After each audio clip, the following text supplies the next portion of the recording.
Welcome to The Last Breakfast. Please enjoy the video. In this video, I will show you how to use CAD Co on your mobile device.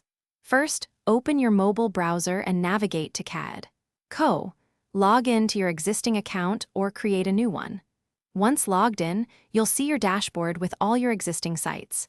You can easily select a site to edit or start a brand new one from a template. This process is straightforward and quick. Editing your CAD site on mobile is surprisingly simple. Just tap on any element to bring up its editing options, allowing you to change text, swap images, or adjust settings.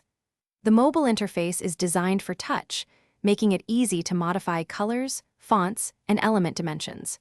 You can also effortlessly rearrange sections and elements by simply dragging and dropping them where you want them to go. Speaking of making things easy and efficient, keeping your workspace clean helps you focus on your creative projects. Quick recommendation: upgrade your clean game with the Shark AI Ultra Robot Vacuum.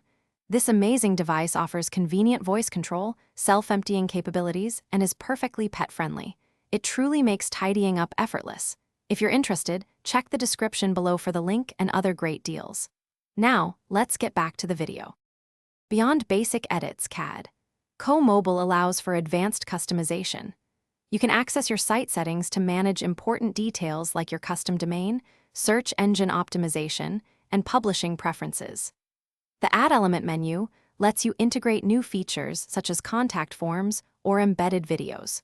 Always remember to preview your site in real time to ensure everything looks exactly as you intend before making it live. When designing on mobile, always prioritize a mobile-first approach. This ensures your site looks fantastic and functions perfectly on smaller screens, which is crucial for most users. Remember to optimize your images to guarantee faster loading times and better performance, especially for those on mobile data. And a friendly reminder: regularly save your progress to avoid losing any of your hard work. It's a simple step that saves a lot of hassle. Thanks for watching. If this was helpful, leave a like and consider subscribing. See you next time.